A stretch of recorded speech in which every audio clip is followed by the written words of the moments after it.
6:6. In search of happiness. Right from the time man became cognizant of his entry in this world, his most predominant urge has ever remained his search for happiness.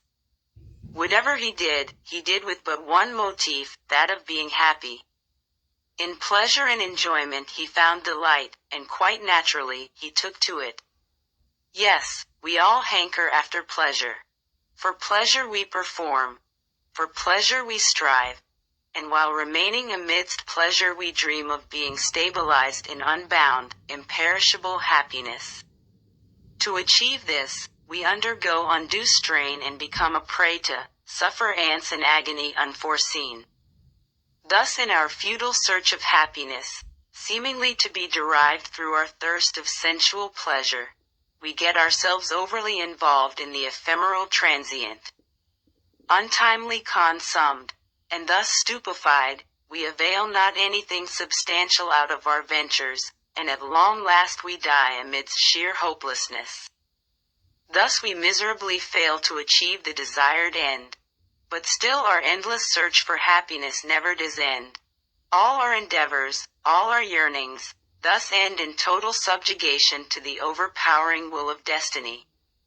Finally, feeling frustrated, we depart from this world empty-handed, hardly realizing that during this short sojourn of ours we kept playing as figureheads while dancing in the hands of the one who ceaselessly perpetuates our destiny. What is all this? Where else to find happiness if not in and through pleasure? True, we are all after pleasure. Amidst pleasure we always like to live, and in pleasure we rejoice. In its absence, we feel having been deprived of something very precious and congenial to us.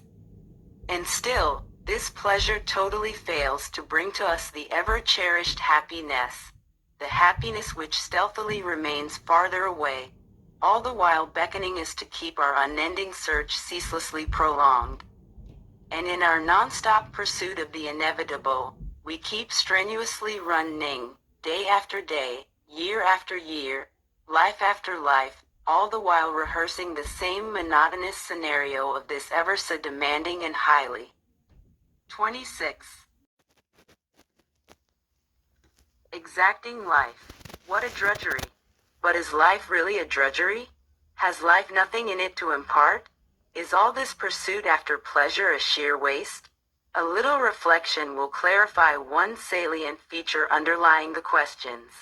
Pleasure sought forth and aimed at satisfying one's individual self is bound to perish within no time, and hence is not something to be really hankering after. True, we are all after pleasure, but pleasure is always outward bound. It unfailingly invites impetuosity and covetousness which is never in tune with the genuine concept of spirituality. Again, it is short-lived, whereas joy, as compared to pleasure, is preponderant and deeper rooted, and hence being long-lasting, enriches your life. Delight, on the other hand, is something to be sought forth on terrestrial level as it largely concerns your worldly requirements, and still is in conformity with the demands of your inner self. But still, all these, they having a bearing on and being subservient to your outward concerns, your worldly needs and propensity, have not really much to do with the needs of your inner self. Your inner self remains permanently immersed in intrinsic values and is a participant of contentment and bliss. It partakes of and at the same time bestows upon you the ecstatic rapture of the inner serenity that bliss itself is. Bliss, hence, is something to be sought of, not so with the self-gratification-oriented mundane superficies. What you do need is the inner fulfillment, which comes only by submerging within. I certainly do not mean to say that pleasures etc. have no place in life.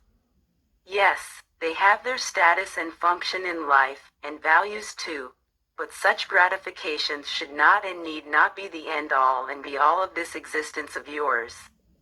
Life is much more than what we think it is.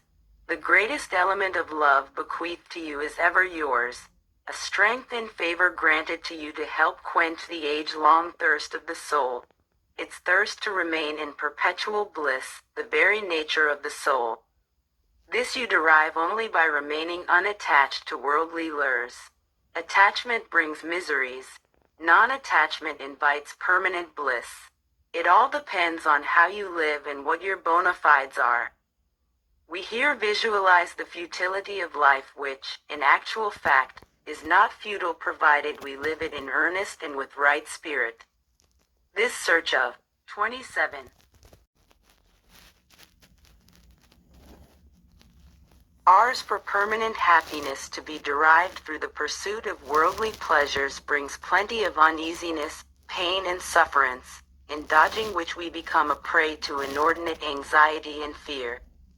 This fear fosters in us false pride, which in turn boosts our egoistic sense, ever insurmountable by any amount of intelligent thinking or even by borrowed wisdom. For what we term as wisdom is for us, again, a prog-eny of false thinking devoid of any positive outcome. Our conception of wisdom as we understand it, is just a silver lining painted by our own selfish mind around a thoroughly darkened cloud which, when factually disseminated, shows a peevish mentality of our inward dwarfism. Wisdom is no wisdom at all when colored with pride and selfishness. Wisdom shines only through the inward splendor of selflessness, a sort of sacrifice we usually lack in our daily performance, both physical and mental. For, of genuine spiritual ity based on love, faith, patience and sacrifice, we have none. And where and when a life lacks spirituality, it lacks the very strength of living. For spirituality is the backbone of this worldly life of ours. Where spirituality remains confined to the chains of selfishness and self-maneuvered thinking, falsely termed wisdom, the wisdom of our own concept, the so-called progress yields nothing but retrogression, which too gives birth to false pride and fear.